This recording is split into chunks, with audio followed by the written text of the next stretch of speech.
Hey there, beautiful people. It's Dina, bringing another daily dose. Today I want to talk to you about marriage. And on this channel, I'll probably talk about marriage a lot because that's one of the main topics, on this journey of being a special needs mom. So I talk about all things mom, all things parenting, all things marriage, anything that would, be applied to us as women that are carrying that role of, or walking that role of being a wife and a mom, especially in an extreme parenting situation like special needs or whatever that might be that you find yourself in that goes above and beyond the ordinary in the extreme situations. And that also applies to marriage. And so I think in general, everybody can understand there's ups and downs in marriage. But when you have a child with special needs or an extreme situation, maybe you're dealing with, an extreme medical condition and, your child requires 24/7 care, and you're a constant caregiver, which means that you're not necessarily available for your spouse as much as you would be, in a typical situation.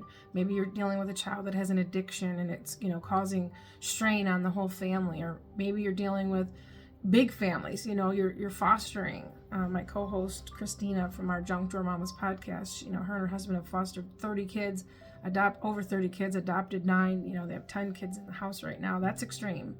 And anything like that can weigh on the marriage. And so in those situations, 87% of marriages can end in divorce when you have an extreme situation or a special needs child. To me, that's very alarming. But one of the things that I know for my husband and I is that, we don't want to be a statistic, but I'm not saying things have been perfect for us. They haven't. We've had a very, very challenging 25 years, especially when Gracie came on the scene. We have 5 children together, or 5 children, 3 were his in a prior marriage, and then we had 2 together, and then Gracie is our last child. She's our daughter with Down syndrome.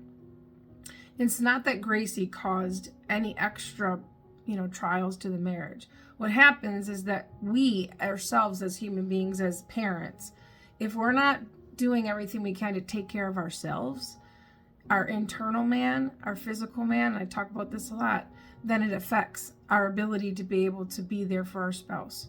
On both sides, husband and wife. Now, typically the woman is the one that probably is the one that's being the majority of the caregiver.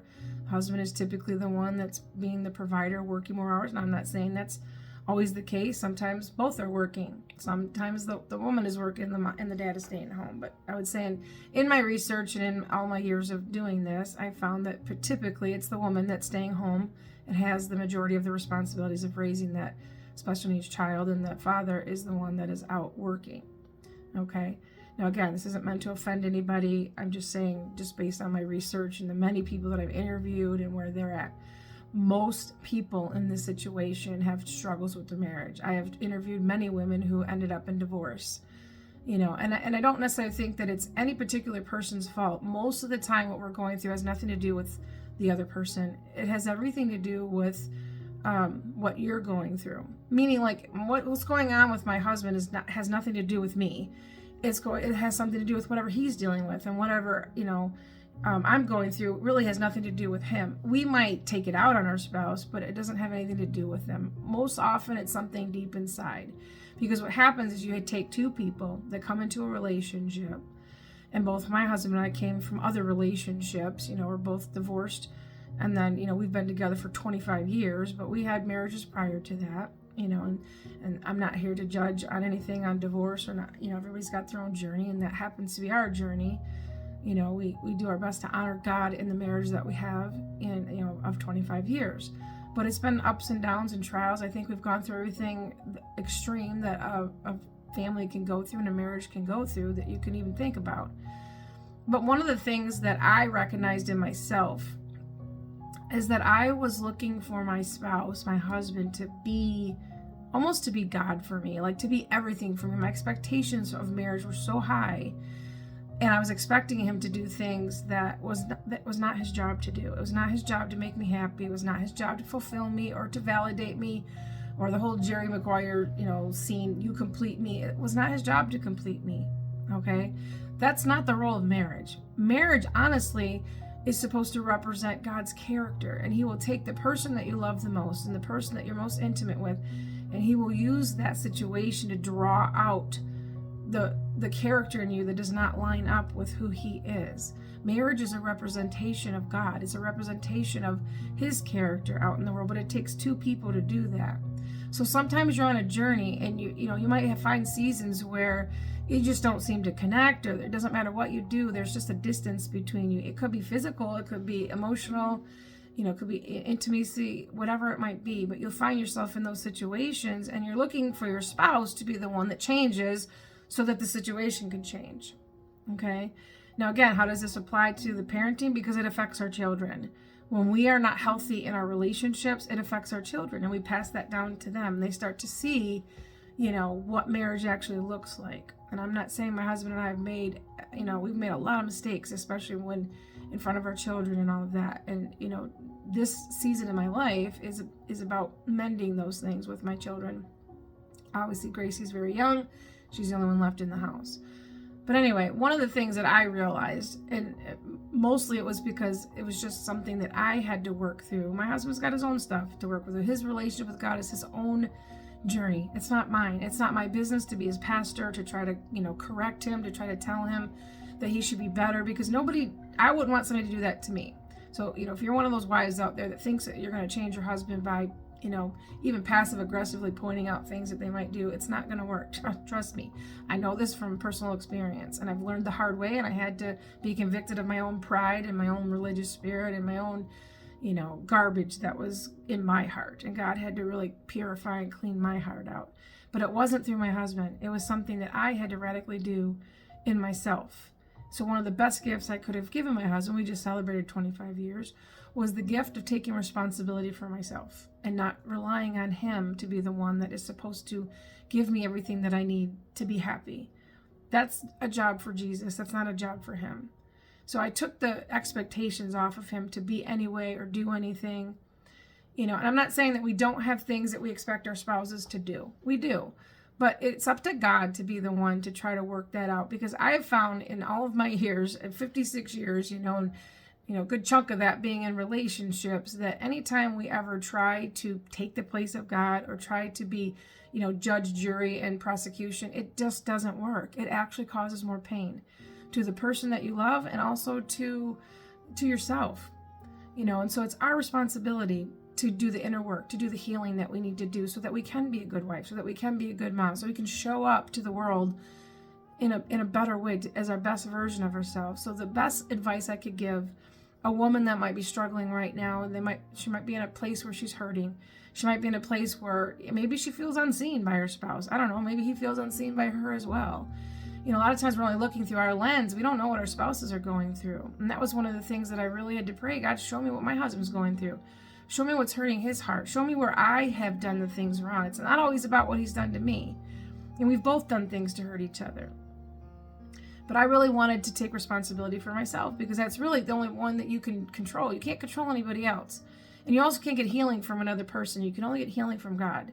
So I couldn't look to my spouse or my friends or my mentors even. God will put these people in our life to help us, to guide us, but they're not the ones that are going to heal us. Only God and the Holy Spirit can heal us. So the best gift that you can give your spouse is to let go and give them to God. Surrender them to God and trust that the God of the universe has their back. They are his son or his daughter, if you're a husband. It's not our job to parent them or to try to push them into heaven or push them into a relationship with Jesus. That is God's job to do that. All you can do is be the best that you can be for yourself. And so I found that for myself, that I needed to go in and do the inner work myself and separate myself from that. Sometimes you got to separate. I'm not saying physically, but if you do that, if you have to do that. If it does it's needed to do to heal the relationship, then do that. So all I really want to leave you with is that your journey is separate from your spouse's journey. And if we are not taking care of that, if we're not taking care of ourselves, then it will affect our child. It will affect our children. It will affect our ability to be able to do this very challenging job of being a special needs parent. And we don't want to be another statistic in a world where 87% of marriages end in divorce. So give your spouse the gift of freedom to let go and just be themselves, and you work on yourself. Okay, and I don't know if this offends anybody. I've mentioned before that sometimes I'm going to say something that may not sit right with you. I hope and pray that God will bring this to the right people. I think there's a lot of people out there that are expecting their spouse to be a certain way before they actually are willing to do the work themselves. Okay, and this is not in any way saying that there's an abusive situation. That's not what I'm talking about. If that's a situation, then you get the help that you need and you get out of that situation. I'm just talking about everyday marriage struggles and trials and trying to find our identity. Our identity is not in the relationship. It's not in the marriage. Our identity is in Christ and only Christ. And that's where it has to be rooted in. And the marriage just becomes a blessing from that.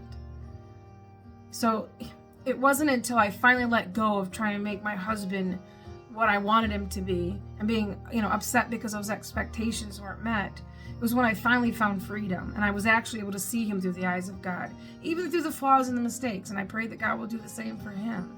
But I was actually able to see him, through the way God intended me to see him, not through my own lens, not through my own expectations, and now he's free to do whatever he needs to do to work on his relationship with God. That's not my business. Although, what he does affects me and what I do affects him. I'm not saying that there aren't going to be moments where there's still pain or hurt. But God is the one that has control over that. He's the one that's working all things out. He's the one that's going to finish what he started. He's the one that's going to restore all the lost years. He's the one that's going to turn beauty, or give us beauty for ashes. He's the one that's going to give us a hope and a future. He's the one that we're supposed to be resting in, not our spouse. You can have a better quality relationship with your spouse if you let them off the hook from having to be your everything. So anyway, I could go on and on about this subject because I'm very passionate about it. And, I just hope and pray that God will bring the right woman, across this path to hear this message, just to give her a little bit of encouragement that, God's got you, God's got your husband, and you don't have to worry about what God's doing with your husband. You just worry about what God's doing with you. So not only does he love you, and, the creator of the universe loves you madly and deeply, I love you. And I just pray until the next time we meet that your heart starts to heal and your heart feels full and encouraged today. And we will see you next time. Have an awesome day.